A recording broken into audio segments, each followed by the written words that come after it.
Shri Ramji, Shri, please take your seat.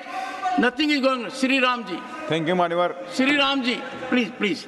और साथ ही 1 second. I'll reflect on this. Please. मैं और मेरी पार्टी Tiruchi, I'll reflect. जो वायनाड में लैंडस्लाइड हुआ He is speaking. उसमें जिनकी Sir, मौतें I'll take हुई note of your voice. Don't bother. उनके प्रति गहरी संवेदना व्यक्त करते हैं और साथ ही Shri Ramji, कुदरत से nothing but what Shri Ramji says. यही प्रार्थना कुदरत से करते हैं कि जो लोग घायल हैं वो ठीक हो जाएं जल्दी से जल्दी।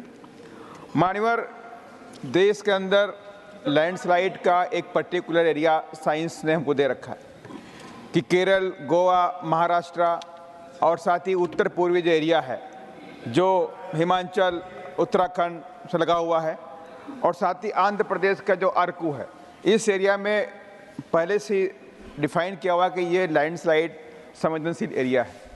लेकिन उसको कैसे हम आगे की तरफ बढ़ें, उसके रीज़न पे बात करनी चाहिए कि अगर हम किसको रोकें कैसे, क्योंकि ये हर साल हो रहा है। लास्ट ईयर 22 जुलाई 2023 को महाराष्ट्र के रिसालवाड़ी में हुआ, पूरा गांव लैंडस्लाइड में दब गया, 30 से 40 लोगों की मौत हो गई। और उससे पहले 1998 में उत्तराखंड के मालपा में हुआ, 380 लोगों की जान चली गई। तो आखिर ये घटनाएं कैसे रोकी जाएं, इसको लेकर हमें गंभीर होना चाहिए। मान्यवर, उसको लिए मैंने कुछ सजेशन आपके माध्यम से सरकार को देना चाहता हूँ कि जो हमें मालूम को तो दो चीज़ें हैं, एक तो नेचुरल रीजन है और दूसरा मानव जनित रीजन। नेचुरल रीजन्स को हम नहीं रोक सकते, ज्वालामुखी नहीं रोक सकते, भारी बारिश नहीं रोक सकते, ये हम नहीं रोक सकते, लेकिन जो मानव जनित जो चीज़ें हैं उनको रोक सकते हैं। जो हाई लेवल पे हम माइंस का जो काम कर रहे हैं, उत्खनन का काम कर रहे हैं, उसको रोकने की ज़रूरत है।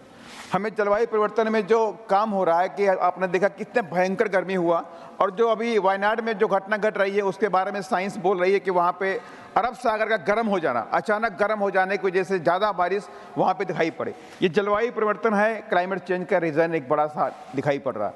तो इसको लेकर के भी हमें सावधान रहना चाहिए भविष्य को लेकर के।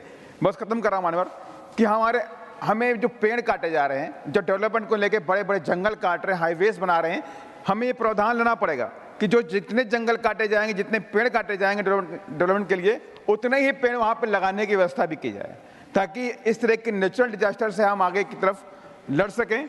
यही मैं आपसे कहना चाहता हूँ। साथ ही मैं सरकार से निवेदन करना चाहता हूँ मानवर, सिर्फ 20 सेकंड, कि 2 लाख से काम नहीं बनेगा। बहुत बड़ा नुकसान हुआ, पूरे घर तबाह हो गए, पूरा का पूरा परिवार खत्म हो गया, इतने घायल लोग हैं कि 2 लाख में दवा भी नहीं आएगी। तो मैं आपसे रिक्वेस्ट करना चाहता हूँ इस राशि को बढ़ाया जाए, कम से कम 25 से 50 लाख की जाए। धन्यवाद। लहर सिंह सिरोया।